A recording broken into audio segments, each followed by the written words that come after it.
Hey guys, what's up and welcome back to this YouTube channel. It's your guy Igor here. Guys, today I want to cover most recent political events because Canada is going down. There is a viral TikTok video of a lady from Toronto who lives paycheck to paycheck.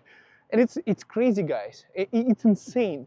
I have old people, old people, I don't want to discriminate against old, but senior people, let's say senior people who are retired. You know, they are done with work, the health is not there, you know, the income is not there, and they're complaining, saying that, you know, like they are in a worse situation in Canada. Well, luckily, most of them have a home that is paid off.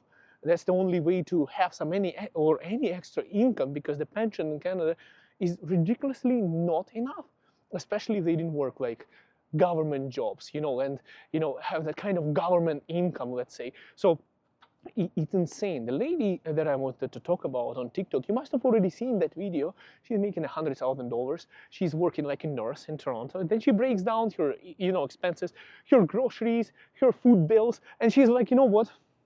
She's like, I'm literally making 100K, which is a lot of money. Like there are some families that don't make 100K.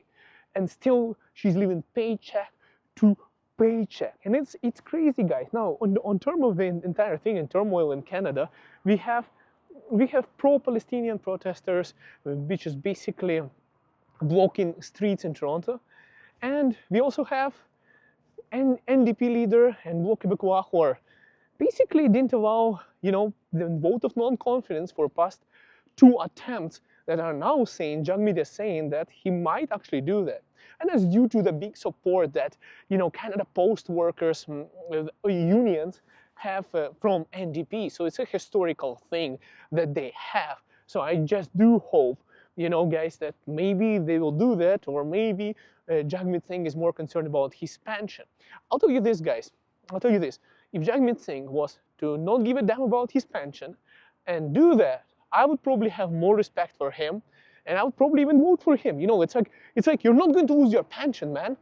It's like you're just going to show that you care for Canadians more than you care about your pension. Why not do it? Why not do it? And you have more respect. You'll be more popular individual too. Like, shit, you could shape a history right now, but we'll see what I'm just hoping he's going to watch this video. If he does, send this video to him. Jagmeet, if you're watching this video, just do it, man. You know, do it. You have enough money for pension. And also, in that way as well, you might actually be more successful and would probably get you closer to becoming Prime Minister of Canada a little bit sooner. Maybe you'll actually have a chance to actually, you know, not be a party that is there to support, you know, whoever is the majority and, you know, be like a leverage, but to actually become an impactful, meaningful political structure in Canada that has some kind of maybe even golden power, instead of having a 2-party system that we have, you know, like 2.5. You'll have 3-party system, which would be awesome to see, you know, a slight difference from the United States. Now, the good part is, guys, I don't know if it's a projection or wishful thinking, but in the United States, Donald Trump has won. And there's some drastic changes, guys. Meanwhile, in Canada, we still have like policies that are quite similar to what was happening there with Biden administration. So, for example, Canada is planning to bring 55,000 of Palestinians to a city close to Ottawa in Ontario. So luckily not to Alberta, which is a good thing, because in Ontario and Toronto they have been blocking streets right now, like literally traffic. Basically they call it the pro-Palestinian movement something, but essentially a lot of people would speculate that those are members of Hamas, which is considered to be like a terrorist organization in Canada. So that's fine, you know, if they're doing that. But at the same time, if you have just regular Canadians like protesting against vaccine, the truckers convoy stuff, and you know, those protesters that came out, those guys were arrested, charged, their bank accounts were seized. Guys, I'll tell you, if in Canada, if your bank account gets frozen, you're literally, it's like Matrix has canceled you, right? So you cannot buy nothing without it, because nobody has cash. Even employers, they don't pay you cash. They transfer money to your bank accounts only, so you need a bank account. And if you don't have a bank account, well, you're screwed essentially. So you cannot really do nothing about it. And it's like you're canceled like completely. What the hell do you do? How do you pay your mortgage or rent or car payments and stuff like that? So it's literally like the government, the entire system has turned against you if they do that, and that's what they did. But meanwhile, you can have people protesting, covering the entire streets in Toronto, not letting people get to work, and do that. So it's kind of weird, guys. It's so freaking weird. So if you're a Canadian, you lived in Canada, and you're living here, and you retire, you're not going to get as much benefit than if you were, let's say, Palestinian, or you were from Lebanon or Syria or whatever country. Ukrainian, right? Well, Ukrainians don't really get much benefits. I'm Ukrainian, but so I talk to Ukrainian community. They literally got a working visa, not a refugee visa, but a working visa, and it basically means that you come to Canada, you get a job, you pay your taxes. So that's kind of more fair in that way. But when you're bringing other people and you're giving them more benefits, then let's say Canadian pensioners would get, people who are on their retirement and stuff like that, that's pretty crazy. It's crazy. And I talked to, like currently, I talked to two different ladies who are basically senior ladies. They're on their retirement, and they're like, Igor, yeah, we are thinking how to manage our finances and stuff like that, whether we should, sell our real estate and take out cash, because this pension in Canada is nothing, it's not enough, paid taxes for past 30 years since we immigrated to Canada, and now what do we do? Like you deal with this kind of people, and I talk to this kind of people like more and more. And it's good. It's good if you are retired and you have real estate paid off. At least you have some money. But if you're retired and you were living like a lot of people are living right now, paycheck to paycheck, unable to save anything, and even to purchase a freaking real estate, then you're screwed. And that's what we are in Canada. We're essentially screwed. Lots of people get them credit cards. 22% interest rate. You walk into a grocery store, a person approaches you, they're like, hey, Walmart, check out. You want a credit card? We give you a credit card. Superstore. You want an OPC Optimum credit card? You go to Costco. You want a credit card? We have CIBC, whatever rewards. Credit card. Like, I'm literally doing free advertisements right now. Guys, don't go to those places, start taking credit cards. And then people do, they're like, well, anyways, I'm screwed out. At least I'll use this credit card to go for a vacation. And then I'll do minimum payments and 22%. And then it all climbs up. And then even if your income goes up, and then even if situation improves, you're still screwed. A lot of people are just not in the pluses, but in the minuses. So they are making monthly payments, but their incomes is not like paycheck to paycheck. It's like paycheck to paycheck is still not enough. And then what do? File for bankruptcy, do consumer proposal or something like that. It's freaking crazy, guys, what has happened to Canada. And what I want to say, guys, I want to say, guys, Ontario, in Ontario, like I was just talking to someone from Ontario, the people lost tens of thousands of dollars because their tenants didn't move out on time. And tenants were like, we are not moving out when they sold their property. And they refused. They stayed over the agreement. And then just, 6 months past everything, they just evicted, left the place. 2 weeks before the court hearing.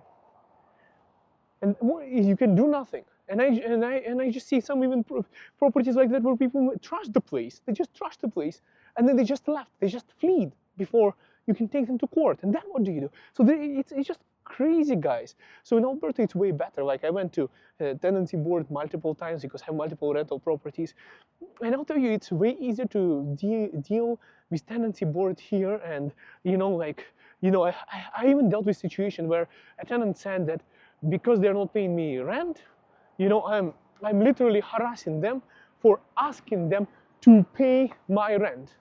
I'm like, how the hell is that harassment if I'm asking you to pay my rent? Like, how the hell is that harassment? And then pay it on time. I don't want to call you anyway. So did that happen? It happened like that. It's weird, guys. It's weird. The situation happens, but basically the judge was like, yeah, right. You owe them rent, so you have to pay up. Nobody's harassing you, and stop making shit up. Like literally, the judges here are really straightforward, and I like how they deal with bullshit in courts. I love it because you meet a tenant, they're like, yeah, they know their rights and stuff like that. They walk in, and then they start stumbling, and they're like, and then the judge is like, okay, now be quiet, and I'll tell you how things work. You pay the rent, and then you get out. And that's how it works in Alberta. In Ontario, I don't know. It's crazy, guys. But anyways, I want to say that there is a little bit of, let me give you a quick market update. There is a little bit of market activation right now. I was on the phone for about 4 hours today. A lot of people are buying real estate in Calgary right now. because, you know, guys, so it's not yet official because the numbers haven't changed yet.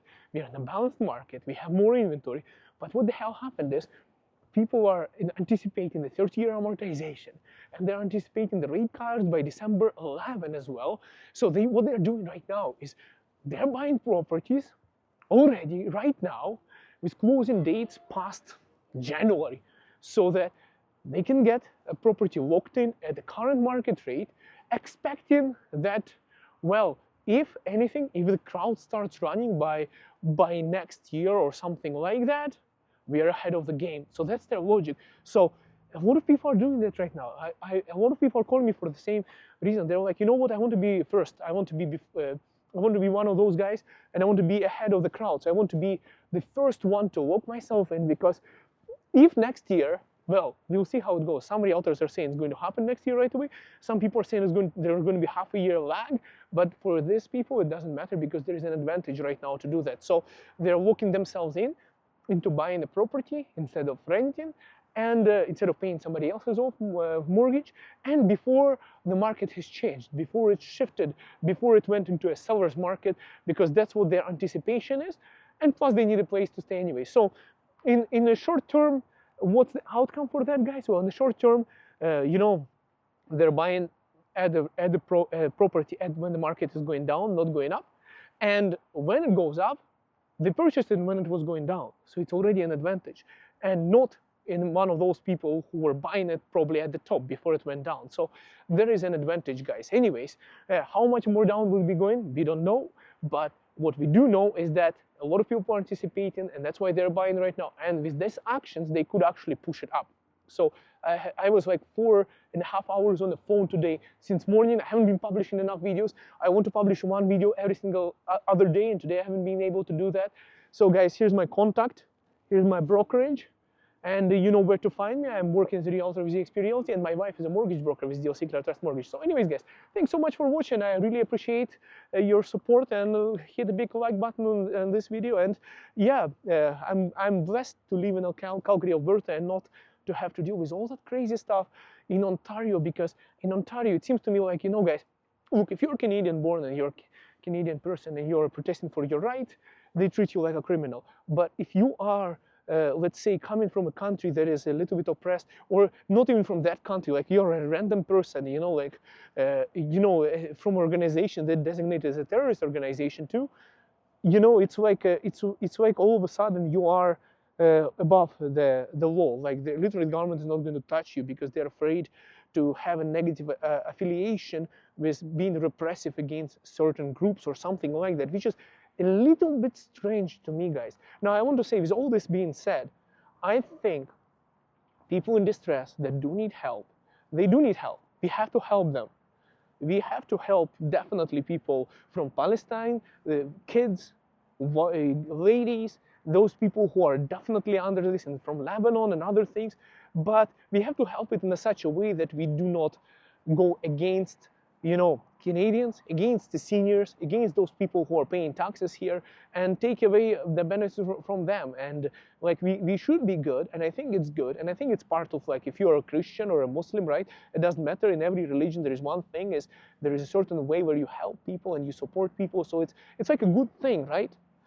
But you know, also keep in mind that it has to be done in such a way without screwing up those people who already live here. That's what I wanted to say. Yeah, I think we have to support, but we also have to take care of the seniors. We also have to take care of Canadians. We also have to take care of other people, not just to be looking good in a bracket of, let's say, G7 or something. Look, Americans are already saying this. Border Czar said that they asked them, this guy, he's super aggressive, I don't remember his name. They asked him, some lady asked him, are you planning to separate the families? He's like, no, we are not going to be separating the families. We will be deporting the entire family. I was like, oh, whoa, that's mean. But I think that reflects a lot of people thinking in United States. And it might actually reflect a lot of people thinking in Canada. It's just that people don't notice that. Let's see. Because with these elections in the United States, even the way how the Canadians are looking at things, it might shift in a different direction. It already shifted. Thanks so much for watching. See you in the next video.